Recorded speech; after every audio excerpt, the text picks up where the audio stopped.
ഈശോമിശിഹായ്ക്ക് സ്തുതിയായിരിക്കട്ടെ. വിശുദ്ധ മത്തായി അറിയിച്ച സുവിശേഷം 20-ാം അധ്യായം 22-ാം വാക്യം. ഞാൻ കുടിക്കാൻ പോകുന്ന പാനപാത്രം കുടിക്കുവാൻ നിങ്ങൾക്ക് കഴിയുമോ? സ്ഥാനമാനങ്ങൾ ആഗ്രഹിച്ചു വന്ന സബദീപുത്രന്മാരോട് ഈശോ ചോദിക്കുന്ന ചോദ്യമാതെ, ഞാൻ കുടിക്കുന്ന പാനപാത്രം കുടിക്കാൻ നിങ്ങൾക്ക് കഴിയുമോ? വളരെ സന്തോഷത്തോടെ അവർ പറയുന്നുണ്ട്, ഞങ്ങൾക്ക് കഴിയും. അവരെന്താണ് ചിന്തിച്ചത്?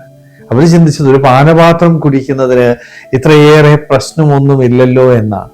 പക്ഷേ ഈശോ യഥാർത്ഥത്തില് ഈ പാനപാത്രം എന്ന് പറഞ്ഞത് അവന്റെ സഹനത്തില് അവന്റെ ഒപ്പമായിരിക്കുവാനായിട്ട് നിങ്ങൾക്ക് സാധിക്കുമോ എന്നുള്ളതാണ്. പക്ഷെ നമ്മുടെ ജീവിതത്തില് പലപ്പോഴും നമുക്ക് ഇന്ന് സാധ്യമാകാതെ പോകുന്നത് ഇത് തന്നെ അല്ലെ, സ്ഥാനമാനം.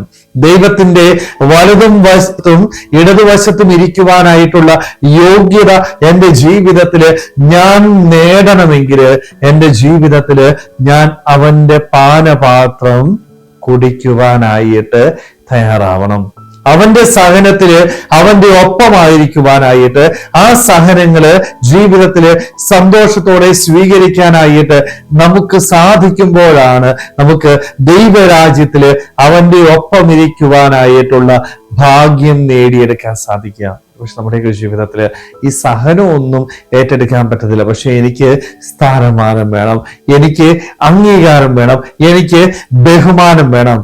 സ്നേഹമുള്ളവരെ, ഭൗതികമായ സ്ഥാനമാനങ്ങൾക്ക് വേണ്ടി ആഗ്രഹിക്കാതെ ദൈവസന്നിധിയില് നീ സ്ഥാനമാനം ആഗ്രഹിക്കുന്നുണ്ടെങ്കിൽ ആ ദൈവത്തിന് വേണ്ടി സഹനങ്ങള് നിന്റെ ജീവിതത്തില് ഏറ്റെടുക്കാനായിട്ട് തയ്യാറാവണം.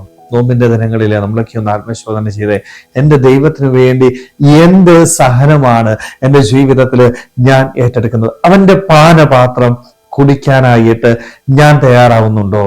സത്യം പറഞ്ഞാൽ ഒരു നോമ്പ് പോലും യഥാർത്ഥത്തില് ഏറ്റെടുക്കാൻ പറ്റാത്ത നമുക്ക് എങ്ങനെയാണ് അവന്റെ സഹനത്തിൽ പങ്കുചേരാൻ പറ്റുന്നത്? അവന്റെ സഹനങ്ങള് നമ്മുടെ ജീവിതത്തിൽ ഏറ്റെടുക്കാനായിട്ട് സാധിക്കുന്നത്?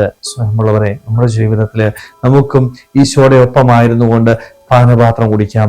അവന്റെ സഹനങ്ങള് നമ്മുടെ ജീവിതത്തിൽ ഏറ്റെടുക്കുവാനായിട്ട് സന്തോഷത്തോടുകൂടി ആ സഹനങ്ങൾ സ്വീകരിച്ച് ദൈവരാജ്യത്തിൽ അവന്റെ ഇടതും വലതും വശത്തിരിക്കുവാനായിട്ടുള്ള യോഗ്യത നേടിയെടുക്കാനായിട്ട് നമുക്ക് ഓരോരുത്തർക്കും ആത്മാർത്ഥമായിട്ട് ആഗ്രഹിക്കാൻ പരിശ്രമിക്കാം. ദൈവം നമ്മളെല്ലാവരെയും സമൃദ്ധമായിട്ട് അനുഗ്രഹിക്കട്ടെ. ആമേൻ.